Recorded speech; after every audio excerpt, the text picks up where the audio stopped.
So the question is about frequency of PET scans and the difficulty of working with insurance companies as well as doctors about how frequently PET scans should happen, or? Well, not the difficulty as much as, as far as monitoring progression of cancer. Oh, what's the best way to be monitoring? Okay, that's a great question. And so what I would say is that the PET scan, from a basic perspective, is very appealing, right? So it looks from the base of the skull to the middle of the thigh, so it's really looking at lots of places. So it feels like it will detect everything and it'll be more sensitive, at least in the lungs. Actually, in many places, I don't really agree with that. So there's a couple of issues. One, the PET scan is a bit oversensitive. So it can call things as bright that aren't cancer, that are inflammatory. Sometimes the uptake can vary from scanner to scanner, day to day, and that can be very alarming. And the other issue is that when you look at the actual CAT scan images, the resolution that we're able to get on the CAT component of the PET is much worse.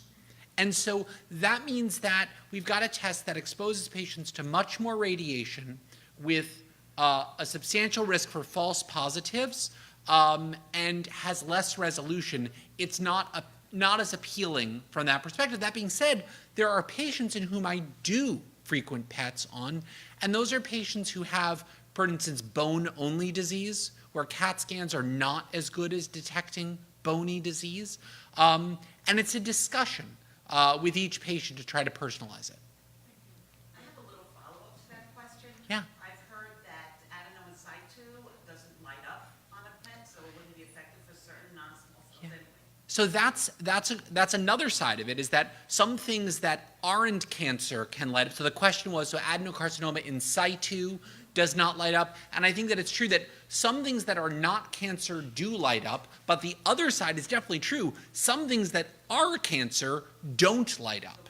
And so it can be troublesome in either direction. Jack, do you want to touch on this? Well, fortunately, I agree with you that in most cases, I think that you're not missing anything. This is a setting where, as Josh mentioned, I think, you can get a CT on a PET, but it's kind of like using an older model phone for your wedding pictures. I mean, yeah, it had a camera, but you aren't going to use it for the best quality stuff. And same, I'd rather get the nuance of a good diagnostic CT scan than the freebie you get with the PET. The other thing is that we do struggle with sensitivity cutting both ways, that there is such a thing as too sensitive. And I don't favor, another thing that we didn't talk about at all, which is fine, except if people are wondering about it, is using blood-based tests like CEA is a test. And, and we touched on the concept of, should we be using repeat plasma tests to guide treatment? Well, the problem is that we don't have so many great treatments that we should be in a rush to discard effective treatments too early. And as Helena mentioned, if you see progression in one spot, we're usually very happy to just do a little patchwork on that, radiate that, and keep it going. Don't throw out the baby with the bathwater. And the concern is that too often we see PET scans way overused, and with the general thought that newer and more expensive is automatically better.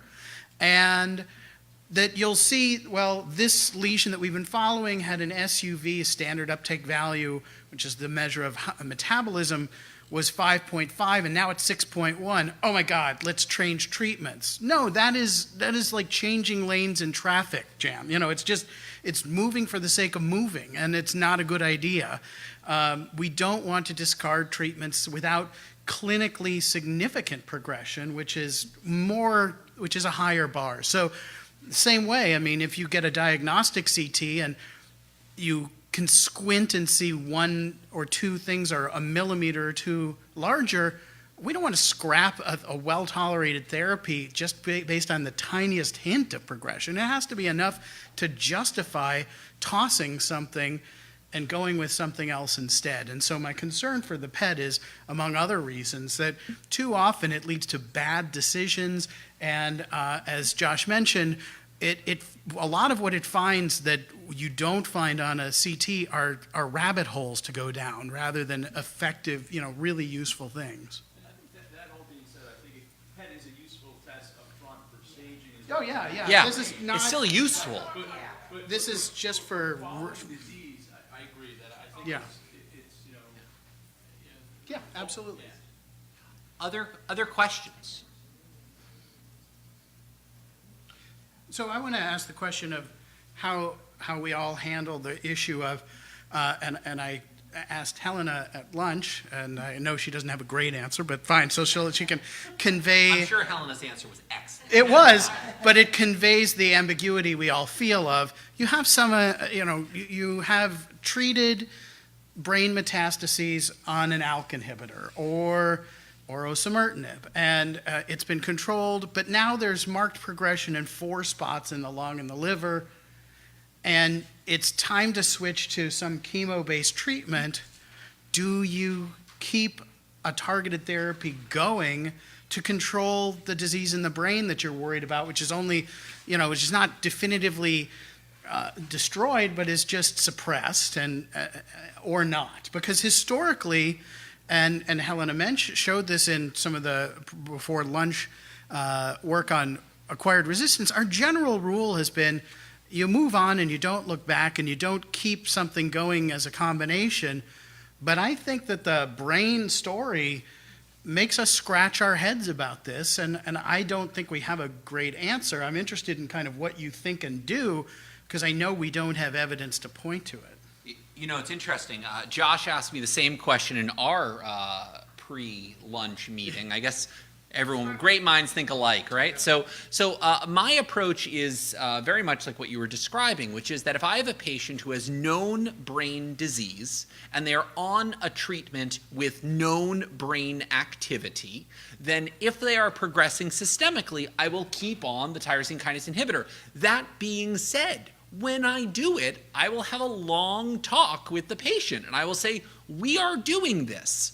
We don't really know for sure this is the right thing to do, but it feels like the right thing to do, and here are the reasons that it does. But I think that it's important that, as oncologists and as physicians, we really like to know things, and I think that it's just as important for us to be aware when we don't know things and to communicate about that and say, look, I don't know for sure. Here's the reason we're doing this. And so that would be my approach, exactly as you were describing. But I think it's a great point that we are all going into somewhat uncharted territory here. There is no right answer. There's no evidence-based best answer here. And we are largely relying on our best judgment, which I think is appropriate. And of course, that means that other people might have a different interpretation. That doesn't mean they're crazy or wrong. It's just we are all struggling to extrapolate as best we can in a world where there's a lot of ambiguity.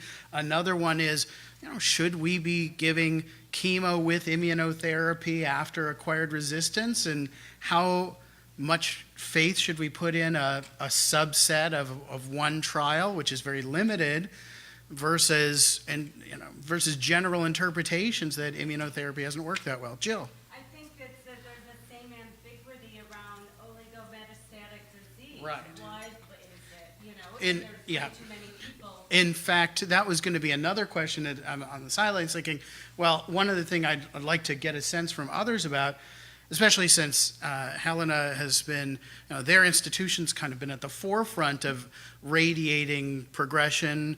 Now we're starting to think about being more proactive about not just waiting for it to progress, but radiating oligo-residual disease, which we didn't talk about today. Part of it is we did talk about it in the last one or two of these, and there's not a whole lot of new data, but there's even some hints of evidence in small trials that you may improve survival by radiating the residual disease after someone has been on and benefited from initial shrinkage. You shrink down the cancer by 80, 90%, and there's 1 or 2 spots left. Do you radiate that That's not historically been our approach, and most of us were taught early in our training there's no role for radiating asymptomatic metastatic disease, kind of the horses out of the barn, but that may not be as true as we initially thought. That said, that has not become the gospel of the land yet. So I'm interested in what you personally, or the Penn policy is, if there is such a thing, what you guys in New York are doing. So I don't know that we have a pen policy, but You're not allowed to take pen. but what I can say is that, you know, what Jack said is absolutely right. And so there are multiple, there's multiple trials now that have shown, not only in the targeted space, that in patients who have oligometastatic disease. Now, this is the first step, right? What is oligometastatic disease? And that turns out to be somewhat in the eye of the beholder. The way we classify it is by counting the number of mutations. That's ridiculous, okay? Because if I do a scan and I count 4 things, and then all of a sudden I get a fancier scanner and I could count 6 things now, does that mean that today they don't have oligometastatic disease, whereas yesterday on my old scanner they do? That doesn't make any sense. The biology is really what's driving this. So what we need to do is to be able to identify who these patients are who have truly oligometastatic disease, and that's going to require getting into the science and understanding the biology about what drives this. Because we've now learned that this concept that we used to think of, say cancer goes to the blood, and it goes to the lymph nodes, and then it spreads, and then it's metastatic, and that's it, and you can't cure it, and the end, stop talking, okay? And that's not true. We know that there are some patients who have an isolated metastasis to the brain, an isolated metastasis to the adrenal, who have locally ablative therapy, all the treatment is there, all the cancer we can see is eradicated, and then their cancer goes away. We've seen this in colon cancer, where isolated metastasis to the liver, they can get chemo, hepatectomy, part of their liver removed, and then they're cured. So if it was true that once it spreads, it's spread, then that wouldn't be the case. So our approach has been a little bit even more aggressive in the oligometastatic disease. We just completed a study in the oligometastatic disease setting where patients with oligometastatic disease at diagnosis received locally ablative therapy, not even starting with a little chemo to see what happened. Just everything we could see, we hit it hard and we hit it fast, and then we gave them up to a year of pembrolizumab. And we saw very good outcomes. Now, this is a single-arm study. We had 45 patients on the study. But the key point from my perspective is the outcomes were good. That was very exciting. But we were a single site, a big site, but a single site that in under 2.5 years, were able to accrue 45 patients to this study. When we opened it, there was a bet at our institution that I'd never accrue this study, and we accrued it very rapidly. So this is a field that needs to be explored, and we need to figure out how we can expand broaden the envelope of who we are able to potentially cure. But I would refine that a bit. Please. By saying everything he said is wrong. No, no. That's a good refinement. That's good. No, and the refinement is just, we are talking about is the goal of cure, which is wonderful if you get it, but if you fall short of that and you only improve survival, not so bad. No, you know, that's that's true. the other Very thing true. is that, like, I don't think the goal, and I think part of the issue is our mindset has been, we can't cure it, so that's categorically ridiculous. But that's not the case. Everything else we do in metastatic disease, if we improve survival by a year or two, we do cartwheels. But and this should be no different. I mean, if doing this intervention only improves survival by 6, 12, 18 months or longer, not so bad. I mean, if you actually cure people, that's even better. But it should not be that our goal is categorically we cure or we fail. That is not, yeah, and I know that's not what you necessarily mean, but just to say that, you know, I think that if you don't eradicate the last cancer cell, but you set the cancer back 3 years before the cancer comes back, you're still doing a great service for a patient. And maybe they're on treatment at that time, maybe a systemic treatment, maybe you're not. And, it's possible that the same systemic therapy treating microscopic disease will work 10 times longer than for heavy tumor burdens. We need to learn a lot more about this, but that's, we have historically, oncologists have been indoctrinated with this idea of a binary, a binary metastatic or not, but it's really more of a continuum than that, and it's going to take a lot of time to change how we think. And yes, I think sometimes the general oncologist, because they've been treating colon cancer, which is treated, metastatic disease can be treated with local therapy or a few other settings, might be more amenable to this. But there's a lot, incredibly more to learn about this than we have. And right now, the few little bit of trial successes we have are in studies that closed early because the results were so overwhelmingly better that they thought it was unethical to do more studies. Or to continue the study randomizing. Ironically, it closed so early that nobody's convinced that it's enough, and so they say, well, do more studies now. So, Isn't it, you wouldn't have been able to really do studies like this without SBRT before? no, you wouldn't have been. I would say the two things you need. One, you need to have less toxic local therapies. If you had to do extensive surgery that was life-threatening or terribly morbid, and that's a big problem. So now you have minimally invasive surgery and especially local radiation that is really easy for lots of patients to tolerate without prohibitive toxicities. And you need systemic therapies that give you a much longer runway to work on than this was just not a relevant issue for most of the history of lung cancer because our systemic therapies couldn't suppress things long enough for these to work. And I will say that all of the two other studies that Jack was mentioning were run by radiation oncologists, and so they were really focused on SBRT. The study that we just completed was not limited to radiation. So patients had surgery, they had SBRT, they had radiofrequency ablation, they had anything you could do to eradicate what was seen, we allowed onto the study. Yeah, those radiation oncologists. They're not in the room, right? Good. Do you guys have other comments about? I think that the concept of treating oligometastatic disease is really exciting. But I mean, something I learned from Greg Riley in fellowship is that also giving a little bit of time, right? So watching something on a scan for 6 weeks or 8 weeks actually pays dividends, right?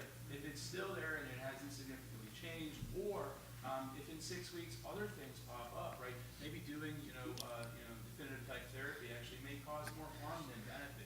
But I do agree. I think using But that's a great point, and I'll just reiterate it because it's through the microphone, it'll get recorded. But the idea that time is your friend, because what you want to know is the pace of what you intend to treat versus anything else looming in the background, because you don't want to do surgery and then have 9 other lesions pop up before you recover from the surgery.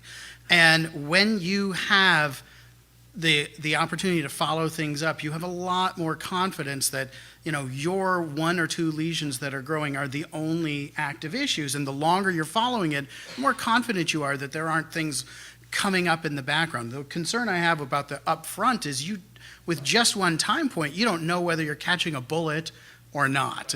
Oligo remnant, we've given treatment, it's melted away, but we've just still got that one spot I'm still looking at. biologically defined, like 1 centimeter. So what we've seen is that there are microRNA signatures that have been associated with the progression pattern of cancers, which they can see at diagnosis and they can follow them.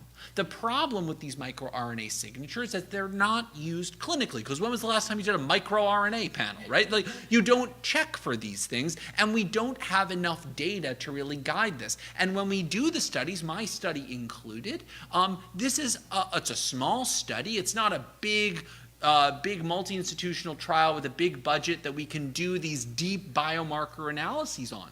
But that's really what we need to do, is we need to have a big study like the LU002, which is through NRG, which is looking at oligometastatic disease. They are collecting samples, and they should look to say, okay, these are the people who did really well. is there a signature for these patients? And I would posit, I would be really surprised if it's limited to whether they have an EGFR mutation. I think that it's going to be a separate biology. I think it's like related to the natural history of whatever disease that is, right? If it's an aggressively growing cancer, treating oligometastatic disease is going to, it's going to fail. But if you treat, disease that has a sort of latent or slower natural history, I think you'll see some benefit there. So it's tough upfront to decide who's who, and we don't know. Well, some of these trials are casting a pretty wide net by, I think one of the issues is, and I'm concerned about, a slippery slope of oligometastatic. Oligo means few. So some of these trials, they want to enroll lots of patients, and so they say, well, why don't we go up to 10? Well, 10's not oligo. 10 is just polymetastatic. And the problem is, I'm worried about these trials undermining themselves by being overly broad. And it is clearly a subset of patients who are going to be the most likely to benefit. Many of them are going to be people who respond best to EGFR inhibitors, could be immunotherapy as well, for sure, but it's not going to be people who have 9 lesions all growing at the same significant pace on treatment, and you're not going to be able to get ahead of that with local therapies. But we'll see. These trials will probably get done, and then we may see, in looking back retrospectively, that the ones with 2 lesions or 1 did great, and the ones who had 4 or 5 or 8 did not. We should probably close up. I don't know if you can add some closing comments as co-chair, but thanks very much. All right. So I wanted to thank you all for coming today. This has been a really wonderful day. Thanks, Jack, for the opportunity to co-chair this event. Thank you to Haas, who had to step away, but I thanked him. He was right there. You saw him. And so I just really thank all the speakers and all the attendees for participating. It was a really great day. So thank you very much.